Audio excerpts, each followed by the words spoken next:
지금 우리가 드라이브하고 있는 이 골목은 100여 전에 세계로 수출하던 유명한 통조림 공장들이 모여있던 골목이었습니다. 이 골목은 몬터레이 반도에서 가장 유명한 관광지 거리 캐너리 로우를 따라가며 투어하고 이곳의 역사와 문화를 소개해드리겠습니다. 편안하게 창밖을 보시면서 100년 전 이곳에서 어떤 이야기들이 펼쳐졌는지 함께 상상해보세요. 여러분이 보고 지나가는 몬테레이 블라자 호텔 앤 스파는 단순한 고급 호텔이 아닙니다. 이 자리에는 한때 거대한 정어리 통조림 공장이 있었습니다. 1900년대 초반 몬터레이는 전 세계에서 가장 큰 정어리 가공 중심지였어요. 매일같이 어부들은 태평양에서 수천 마리의 정어리를 잡아 이곳 공장으로 옮겼고 증기로 찌고 캔에 포장해 미국 전역과 해외로 수출했습니다.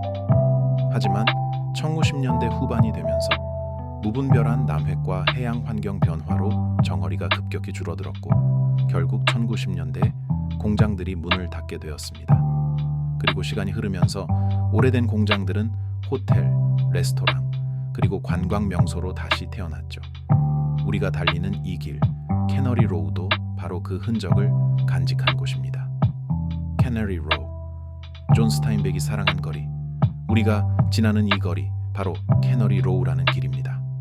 원래는 오션 뷰 애비뉴라는 이름이었지만 존 스타인백의 소설 통조림 골목 덕분에 공식적으로 이름이 바뀌었습니다.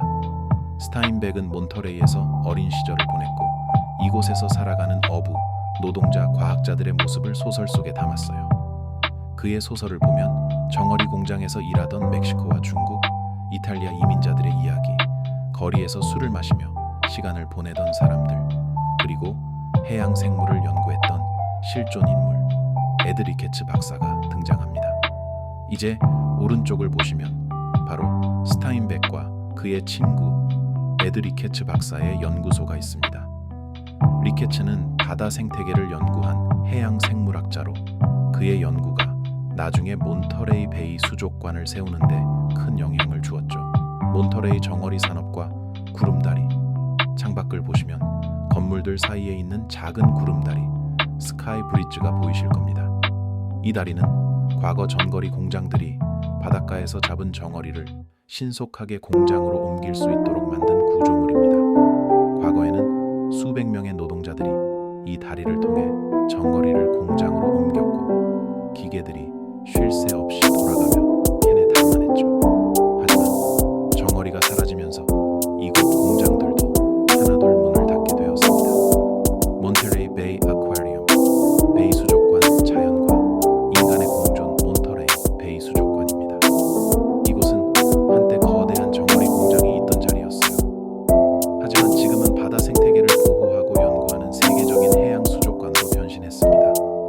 몬터레이 베이 수족관에서는 정어리 떼가 헤엄치는 거대한 수족, 캘리포니아 해안에서 볼 수 있는 켈프 숲, 켈프 포레스트, 그리고 귀여운 해달 씨어터, 보호 프로그램까지 다양한 해양 생물을 만날 수 있습니다. 이 수족관이 중요한 이유는 단순히 해양 생물을 전시하는 것이 아니라 과거 정어리 산업이 만든 환경 문제를 되돌아보고 자연과 인간이 어떻게 공존할 수 있을지를 배우는 공간이라는 점입니다. 몬터레이 베이 수족관의 또 다른 특색은 다른 수족과 달리 바다 깊은 곳에 바닷물을 파이프라인을 통해 수조 물통에 끓여들여 바닷물을 돌리는 시스템을 가지고 있다고 합니다. 그러므로 바닷속 깊은 곳에서만 볼 수 있는 미세한 플라크톤까지도 수족관 수조에서도 관찰할 수 있다고 합니다. 오늘 캐너리 로우를 지나오면서 보셨던 것처럼 이곳은 단순한 관광지가 아니라 과거와 현재가 공존하는 특별한 장소입니다. 100년 전 이곳에서 정어리 산업이 얼마나 번성했는지, 그리고 어떻게 몬터레이가 문학과 환경 보호의 중심지로 변화했는지를 보셨죠? 이제 여러분은 직접 수족관을 방문하며 과거 이곳에서 캔에 담기던 정어리들이 지금은 자유롭게 바다를 헤엄치는 모습을 보실 수 있을 겁니다. 그리고 이곳에서 해양 생태계가 얼마나 중요한지, 우리가 자연을 어떻게 보호해야 하는지에 대해서도 배울 수 있을 것입니다. 자, 그럼 이제 몬터레이 베이 수족관을 마음껏 즐겨보세요. 그리고 저희는 여러분이 투어를 마치신 후 다시 이곳에서 모여서 다음 여행지로 이동하겠습니다. 즐거운 시간 보내세요. 과거 정어리 공장 거리였던 캐너리 로우가 지금은 역사,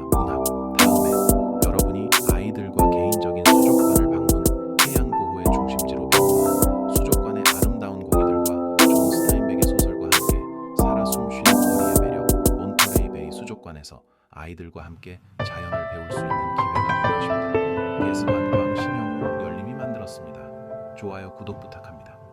개스관광 미소로 투어 4박 5일 패키지 투어 중 지금 우리가 드라이브하고 있는 이 골목은 100여 전에 세계로 수출하던 유명한 통조림 공장들이 모여있던 골목이었습니다. 이 골목은 몬터레이 반도에서 가장 유명한 관광지 거리 캐너리 로우를 따라가며 투어하고 이곳의 역사와 문화를 소개해드리겠습니다. 편안하게 창밖을 보시면서 100년 전 이곳에서 어떤 이야기들이 펼쳐졌는지 함께 상상해보세요. 여러분이 보고 지나가는 몬테레이 플라자 호텔 앤 스파는 단순한 고급 호텔이 아닙니다. 이 자리에는 한때 거대한 정어리 통조림 공장이 있었습니다. 1900년대 초반 몬터레이는 전 세계에서 가장 큰 정어리 가공 중심지였습니다. 매일같이 어부들은 태평양에서 수천 마리의 정어리를 잡아 이곳 공장으로 옮겼고 증기를 찌고 캔에 포장해 미국 전역과 해외로 수출했습니다. 하지만 1910년대 후반이 되면서 무분별한 남획과 해양 환경 변화로 정어리가 급격히 줄어들었고 결국 1910년대에 공장들이 문을 닫게 되었습니다. 그리고 시간이 흐르면서 오래된 공장들은 호텔, 레스토랑, 그리고 관광 명소로 다시 태어났죠.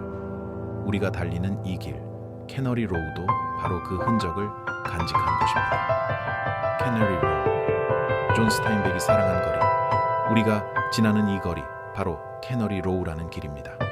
원래는 오션 뷰 애비뉴라는 이름이었지만 존 스타인백의 소설 통조림 골목 덕분에 공식적으로 이름이 바뀌었습니다. 스타인백은 몬터레이에서 어린 시절을 보냈고 이곳에서 살아가는 어부, 노동자, 과학자들의 모습을 소설 속에 담았어요. 그의 소설을 보면 정어리 공장에서 일하던 멕시코와 중국, 이탈리아 이민자들의 이야기, 거리에서 술을 마시며 시간을 보내던 사람들, 그리고 해양 생물을 연구했던 실존 인물 에드리케츠 박사가 등장합니다. 이제 오른쪽을 보시면 바로 스타인백과 그의 친구 에드리케츠 박사의 연구소가 있습니다. 리케츠는 바다 생태계를 연구한 해양 생물학자로 그의 연구가 나중에 몬터레이 베이 수족관을 세우는 데 큰 영향을 주었죠. 몬터레이 정어리 산업과 구름다리, 창밖을 보시면 건물들 사이에 있는 작은 구름다리, 스카이 브릿지가 보이실 겁니다. 이 다리는 과거 전거리 공장들이 바닷가에서 잡은 정어리를 신속하게 공장으로 옮길 수 있도록 만든 구조물입니다. 과거에는 수백 명의 노동자들이 이 다리를 통해 정어리를 공장으로 옮겼고 기계들이 쉴 새 없이 돌아가며 캔에 담아냈죠. 하지만 정어리가 사라지면서 이곳 공장들도 하나둘 문을 닫게 되었습니다. 몬테레이 베이 아쿠아리움, 베이 수족관 자연과 인간의 공존 몬터레이 베이 수족관입니다.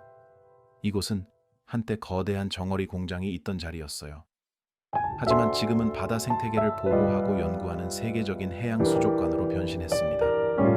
몬터레이 베이 수족관에서는 정어리 떼가 헤엄치는 거대한 수족, 캘리포니아 해안에서 볼 수 있는 켈프 숲, 켈프 포레스트, 그리고 귀여운 해달 씨어터, 보호 프로그램까지 다양한 해양 생물을 만날 수 있습니다. 이 수족관이 중요한 이유는 단순히 해양 생물을 전시하는 것이 아니라 과거 정어리 산업이 만든 환경 문제를 되돌아보고 자연과 인간이 어떻게 공존할 수 있을지를 배우는 공간이라는 점입니다. 몬터레이 베이 수족관의 또 다른 특색은 다른 수족과 달리 바다 깊은 곳에 바닷물을 파이프라인을 통해 수족 물통에 끓여들여 바닷물을 돌리는 시스템을 가지고 있다고 합니다. 그러므로 바다속 깊은 곳에서만 볼 수 있는 미세한 플라크톤까지도 수족관 수조에서 보고 관찰할 수 있다고 합니다. 이 기념비는 캐너리 로우의 발전에 중요한 역할을 한 다양한 인물들에게 경의를 표하는 것입니다. 이 바위 위에 자리 잡은 중심 인물은 노벨상 수상 작가인 존 스타인백입니다. 그는 소설 캐너리 로우에서 이곳을 문학적으로 불멸의 공간으로 만들었습니다. 스타인백은 캐너리 로우의 과거를 연상시키는 여러 인물들, 정어리 통조림 노동자들, 상인들, 그리고 다른 시대의 다양한 인물들과 함께 서 있습니다. 이들의 열정과 상상력이 오늘날 캐너리 로우를 활기 넘치는 관광지로 변화시켰습니다. 기념비의 기초 부분에는 스타인백의 오랜 친구이자 해양 생물학의 선구자로 알려진 에드 리케츠가 있습니다. 그는 몬터레이만의 해양 생태와 조수 웅덩이를 연구한 인물입니다. 또한 기념비에는 1800년대 중반 이 지역에 정착한 중국 어촌 마을을 대표하는 중국인 어부의 모습이 있습니다. 이 마을이 자리 잡았던 해안선은 오늘날 세계에서 가장 아름다운 해양 보호구역 중 하나와 맞닿아 있습니다. 두 명의 여성 인물은 마담 플로라우즈를 나타냅니다. 그녀는 항상 행복하고 너그러운 성품으로 유명했으며 많은 소녀들의 어머니와도 같은 존재였습니다.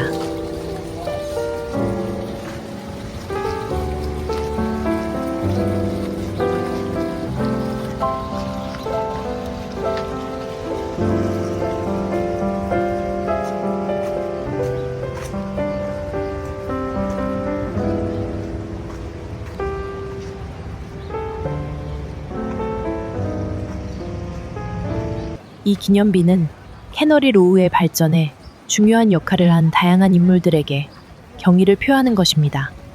이 바위 위에 자리 잡은 중심 인물은 노벨상 수상 작가인 존 스타인백입니다. 그는 소설 캐너리 로우에서 이곳을 문학적으로 불멸의 공간으로 만들었습니다. 스타인백은 캐너리 로우의 과거를 연상시키는 여러 인물들, 저머리 통조림 노동자들, 상인들, 그리고 다른 시대의 다양한 인물들과 함께 서 있습니다. 이들의 열정과 상상력이 오늘날 캐너리 로우를 활기 넘치는 관광지로 변화시켰습니다. 기념비의 기초 부분에는 스타인백의 오랜 친구이자 해양 생물학의 선구자로 알려진 에드 리케츠가 있습니다. 그는 몬터레이만의 해양 생태와 조수 웅덩이를 연구한 인물입니다. 또한 기념비에는 1800년대 중반 이 지역에 정착한 중국 어촌 마을을 대표하는 중국인 어부의 모습이 있습니다. 이 마을이 자리 잡았던 해안선은 오늘날 세계에서 가장 아름다운 해양 보호구역 중 하나와 맞닿아 있습니다. 두 명의 여성 인물은 마담 플로라우즈를 나타냅니다. 그녀는 항상 행복하고 너그러운 성품으로 유명했으며 많은 소녀들의 어머니와도 같은 존재였습니다.